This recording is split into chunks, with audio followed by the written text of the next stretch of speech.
మంచి block buster అన్న.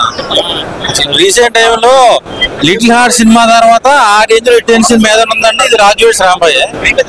అసలు వెంకన్న క్యారెక్టర్ ఎవరో చేశాడు, ఆడు కనిపిస్తే దారిలో ఎవడన్నా కొడేస్తారండి ఖచ్చితంగా. అంత వైలెంట్ గా చేశాడు, నేచురల్ గా చేశాడు. బాగా చాలా బాగుంది. వాటిని మించి ఉంది.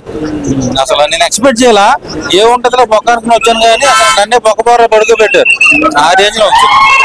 ఆర్ట్ఫుల్ గా చాలా సాటిస్ఫై అవుతున్నా. సో అందరూ చూడాల్సిన సినిమా, యూత్ బాగా కనెక్ట్ అవుతుంది. సినిమా బాగాలేదు అంటే బట్టలు డైరెక్టర్ అవును లేదు, అవసరం లేదు. ఆయనే పట్టుబాట్లు కట్టుకుని తిరుగుతాడు. చాలా బాగుంది.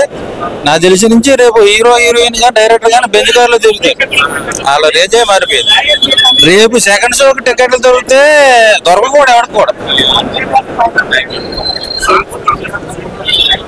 చాలా బాగుందన్న, అదిరిపోయిందని చెప్పుకోవచ్చు. ఈ మధ్య కాలంలో ఇంత మంచి ఎమోషనల్, ఇంత మంచి మీనింగ్ఫుల్ మూవీ అయితే రాలేదు.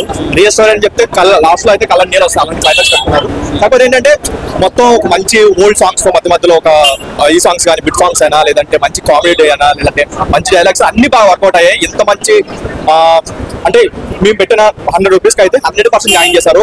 అదే ఏదైనా సరే తక్కువ టికెట్ రేట్స్ తక్కువ ఉండి ఎంత మంచి కంటెంట్ చేస్తే ప్రజలు బ్రహ్మాండం పడతారు. ఈ మూవీ చెప్పుకోవచ్చు.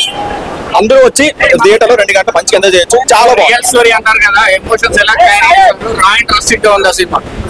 డెఫినెట్ గా మనకి ఆర్ఎక్స్ రియల్ స్టోరీ అంటారు కదా, దాని అమ్మ ముగ్గురు చెప్పుకోవచ్చు. అండ్ మంగపతికి అదే మనం ఎంతమంది కోర్టులో మంగపతినే బాగా అనుకున్నాం, బట్ ఇక్కడ చైతు గారు అయితే ఆయన స్క్రీన్ మీద వచ్చిన ప్రతి సీన్ కూడా చింపేశారు. మామూలుగా కాదు, అసలు థియేటర్ అయితే మొత్తం తద్దరిల్లిపోయింది ఆయన ఎంట్రీ ప్రతి అయితే. అవసరం లేదు, ఫుల్ గా వేసుకొని నడవచ్చు. అంతా చాలా బాగుంది.